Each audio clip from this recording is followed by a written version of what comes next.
And now we turn to the analysis of Shields and Brooks, that is syndicated columnist Mark Shields and New York Times columnist David Brooks. So all three of us are at our homes. It's great to see both you, Mark, and you, David, staying safe. Let's start with President Trump's decision to turn over to the governors, the decision about whether and when to open up. Mark, we've seen the state of Georgia, other states moving quickly to reverse the stay-at-home orders. There are questions being raised about whether it's too early. The president himself at point backing down on his support for this. How do you read all this? You have to watch it closely, Judy. I mean, just last weekend, the president was in bold type, tweeting out to liberate Minnesota, liberate Michigan, liberate Virginia, to put pressure on Democratic governors there to lift the bans and lift the quarantine. So Doug Kemp, the governor of Georgia, who was the last in the country to impose stay-at-home rules, wants to be the first to lift them, and thought he had a green light from the president, I guess. But the president doesn't forget the fact that while he is a loyal supporter of Mr. Kemp's, it's an off and on thing, because Kemp, if you'll recall, just at a petty political point, instead of appointing to Johnny Isakson's vacancy in the United States Senate, Doug Collins, the congressman from Georgia who had been so close to the president, he appointed instead Kelly Loeffler. And all of a sudden, Donald Trump, the president, was told, according to reports from CNN, by Anthony Fauci, Dr. Anthony Fauci, that he could not support and would not defend the lifting of the quarantine in Georgia. So he backed off. It appears to be a cynical political ploy with the following formula. For anything that improves the economy, the president gets credit. For any increase in the pandemic and incidence of disease and death, then it's been the decision of the governor. And so, David, I mean, the president, by doing this, is passing on responsibility to the governors, for better or worse. Yeah, and I'm happy about it. I don't want life or death decisions made by a guy who thinks this can be solved by drinking disinfectant. So if you can get it out of the White House, we're getting into safer and better hands. There's like a division of powers here. The federal government is there to dole out money and to organize some of the testing and things like that. And so far, it's doing a reasonably good job of doling out a lot of money. But the states are there to make the decisions about their own states. If you had people in Wyoming thinking that Washington was going to determine their life or death, they would rebel against Washington. If you had a lot of progressive areas thinking that Donald Trump was going to determine life or death decisions, they would rebel against Donald Trump. So I think it's just much better to be doing this on the local level. The one final thing I'll say, we tend to gin up conflict, but in this, I think we're overstating how much conflict there is in America.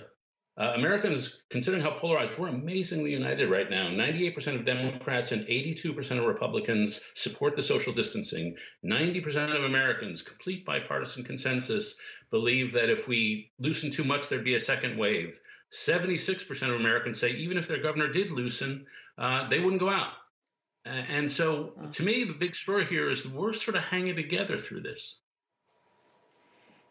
Evidently so, if you believe those polls. But Mark, going back to what David mentioned a moment ago, and that is the president's statement yesterday about injecting ultraviolet light or disinfectant into our cells. I mean, today the White House is saying that was just a joke. They didn't mean it.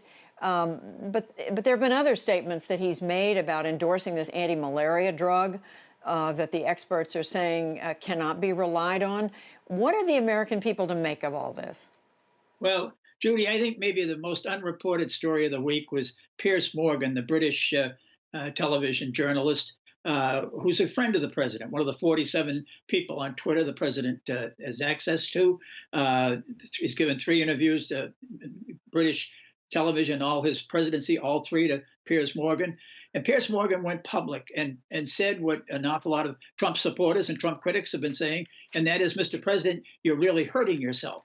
in these television daily conferences. That you're coming across as self-aggrandizing, as self-interested, as really not a leader, concerned more basically about your own reelection than you are about the health and well-being of the people who elected you. And I really think that that crystallized criticism. A number of Republicans have followed, and I think you'll see the president backing off. Yesterday's performance was the worst.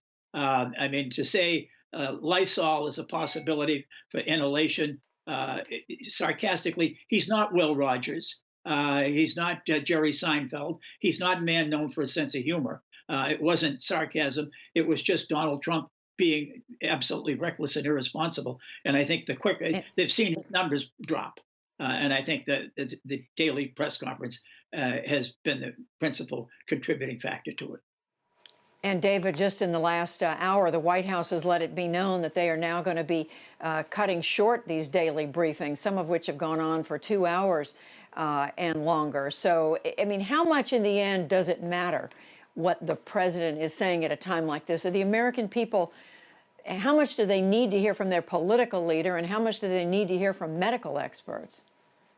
They need medical experts. It's a morale destroyer. It's tough on morale. It's a drain on all of us, and even the Trump supporters feel drained by his foolery.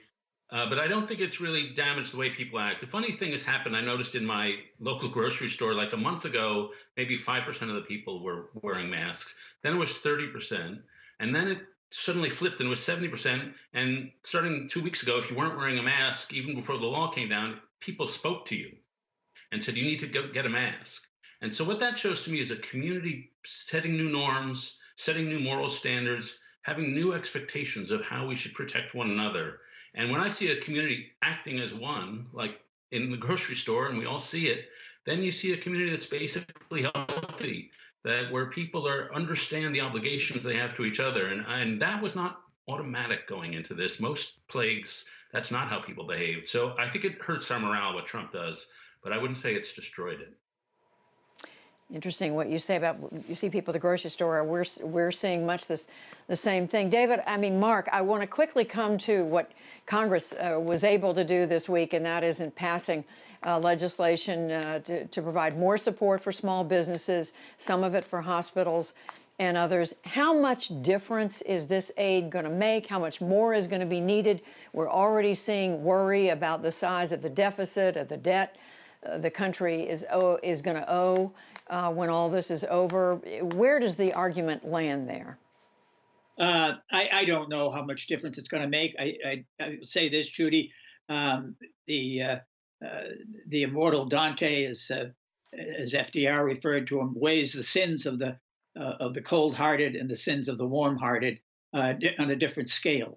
In other words, this is reaching out to people who had been left out of the first aid, to minorities, to women, to really small businesses, not publicly traded companies, which hundreds of millions of dollars of small business aid went to hospitals, the people who are on the front line and dealing with this terrible tragedy every day.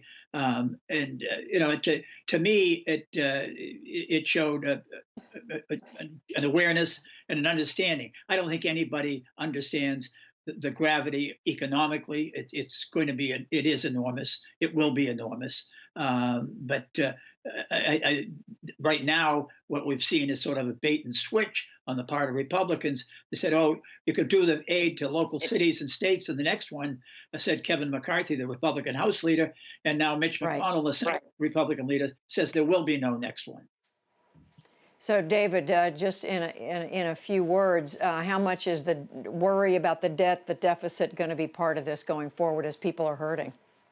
Yeah, I don't think it should be. In wartime, even fiscal conservatives believe in spending. They've done a good thing. This Paycheck Protection Act for small businesses, it's impressive how much money they've gotten on the door. There's somebody in the Small Business Administration who's probably working 18-hour days. A lot of people are probably working days to get that much money. I've sort of been impressed by how much they've got out the door. The money for testing, they're bickering, but they did something good this week. They spent hundreds of billions of dollars, and they passed a very complicated piece of legislation on a bipartisan basis. It's funny to me that the members of Congress, even when they do something good, they can't take a victory lap. They're so used to just bickering and bickering and bickering. In just about 45 seconds we have left, I want to ask each of you how you're doing, staying at home all the time or almost all the time. Mark, how is it going? Well, Judy, I'm rereading Tolstoy for the third time, and no, I'm not.